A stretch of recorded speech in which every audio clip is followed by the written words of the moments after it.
We welcome in our line opinion panel down to continue this discussion on the Citizen Redistricting Committee's work on these map proposals. With me on our favorite virtual roundtable this week is line regular and former House Minority Whip Daniel Foley.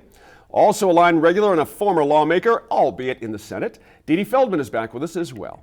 And we welcome back Serge Martinez of the UNM Law School. All right, Daniel, let me start with you. The committee has spent weeks working on these maps, gathering public input. They had a lot to consider in that process, but I'm curious, how do you think they did based on the maps they will present to lawmakers sometime in December? What's your overall take on this? Yeah, I think, as Ben Lujan used to say, arguing with me was an exercise in fertility. I think watching this committee meet's an exercise in fertility. The legislators are going to do what the legislators do, which is always, number one, protect themselves. Always 100%. I am always skeptical when a map comes out and you see people like Michael Sanchez, who I think is very good at redistricting. He knows what he's doing. He's very good at when he's overjoyed about the design of a map. It would be just as questionable as me being overjoyed about the design of a map. Right. We're not citizens that don't have a vested interest in the outcome of it. So how does that get balanced, Daniel? I mean, we know that legislators could just ignore this completely, but this has been a fairly public process. The public's kind of up on this. You really think that's going to happen this time around? 100%. There'll be snippets of that they take out of it. But now when I say that, I also say there was some hesitancy because this is the first time in 3 or 4 decades that there hasn't been a split in redistricting between the executive and the legislative branch. That's sort of acted as a balance to some extent, right? So regardless of which party's in charge, Texas, all the Republicans in charge, New Mexico, all the Democrats in charge, clearly you're going to see an agenda advanced by whoever has the unfettered access to getting their agenda passed. So I wouldn't be surprised. You always have the fly in the ointments, right? You got State Senator Candelaria, who says he's retiring and is interesting, calling the map committee full of a bunch of elitists. I mean, he's kind of as progressive as they come on the progressive side, right? Normally these bickering starts and it's always somebody that you can say, well, Tim Jennings is a conservative Democrat. There's nobody that claims Jacob Candelaria is a conservative Democrat. So it's going to be interesting. I think they're going to get what they want, close to what they want out of this committee. And then more importantly, I think the tinkering that'll be done behind the scenes will definitely favor the party in charge, as it should, because elections have consequences and they're in charge. Right, the sad part is Republicans are going to be a minority for the next 20 years. I got to swing the others in here real quick. Dee Dee, interesting, the U.S. congressional maps are largely intact. Another one to emphasize increasing Hispanic representation in CD3. And I'm wondering if you think that was a prudent approach, or does that wide range of options just give lawmakers, as Dan's saying, carte blanche to make their own revisions here? Well, one of the most important decisions that this Citizens Redistricting Commission made is that they were going to present 3 maps for each of the races that they were redistricting. So that gives the legislature some leeway. And I think that, this has been a new process, and I've watched them, especially the last 2 determinative meetings. And it seems to me that the voices of the participants, there's been more public participation than ever before. They have had over 1,000 people give input. Some of them drew maps themselves. It was quite evident to me that this commission made a big effort to accommodate public input in the maps themselves, and to listen in this minority state to the voices, especially of Native Americans and the Navajos, so that there would be fewer voting rights questions when the map, as it eventually will be contested and thrown into court. So I think that's been really apparent. Interesting stuff. I got some more stuff for you here, Dee Dee, in a second. Serge, interesting, of the 3 map choices, congressional map choices I'm looking at here, there was Concept A, Concept E, and Concept H. And Concept E is the one that would make Albuquerque's South Valley into the state's southern district, grouping it with the district down south. it's a fascinating idea, and it works out well in the population balance as you see it on the maps.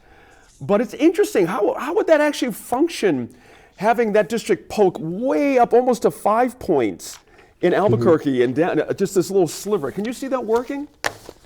Well, I mean, you're always with, this huge state with 3 districts. It's always going to be huge, distances between people who are still in the same constituency. And, just about any drawing is going to have that. Any redistricting is going to have that by necessity.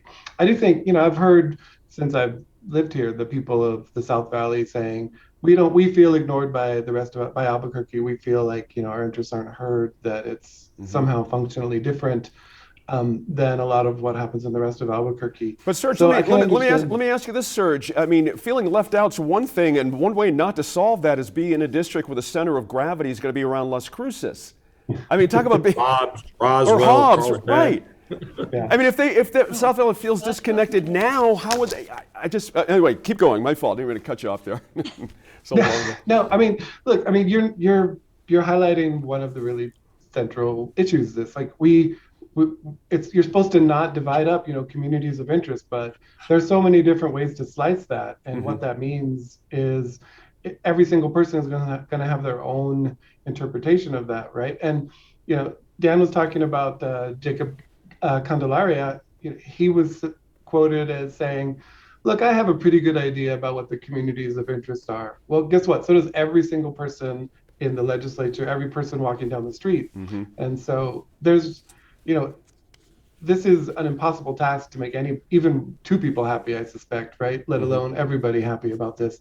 But I think it's a mistake to cut off the South Valley from Albuquerque. It's probably got more in common with more in touch with Albuquerque than the rest of the state. But I like the idea of, just because we've been doing something one way in the past doesn't mean it's the way we should keep doing it. I like the sort of innovation that was applied to some of these redistricting.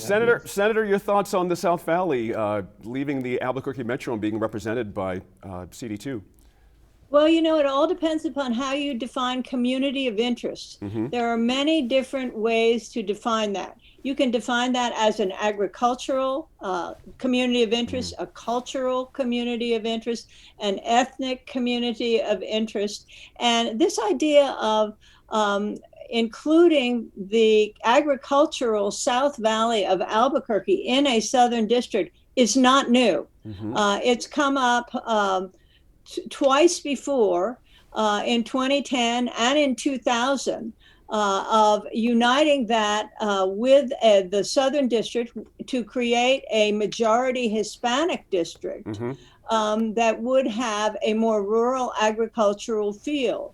I don't think Roswell is actually in that district, Dan. I think that's actually, and this is another problem, really, that Roswell is actually connected with the rest of Albuquerque in that particular map. So it's how you define community of interest, and there was a lot of discussion on that. There was, absolutely. Hey, Dan, quick last question. I think I know where you're going here on this one. Are we headed back to the courts? Well, all this, if lawmakers do go rogue here, as you're suggesting, and the follow-up, if that does happen, won't the judge just refer back to the committee's maps?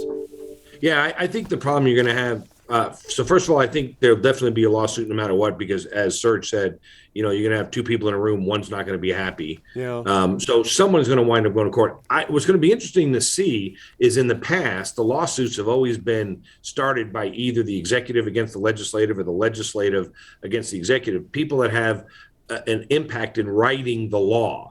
Now I think you're going to see a battle between who has standing to bring a challenge from outside, because normally in the past it's always been a group of legislators suing somebody. They get joined by special interest groups. I think you may wind up seeing the legislature and the governor on the same page, but outside special interest groups angry and trying to figure out a way to bring that case and get someone to represent it and argue it. That, I think, is going to be an interesting discussion for the courts to have. Good stuff. Interesting last point there.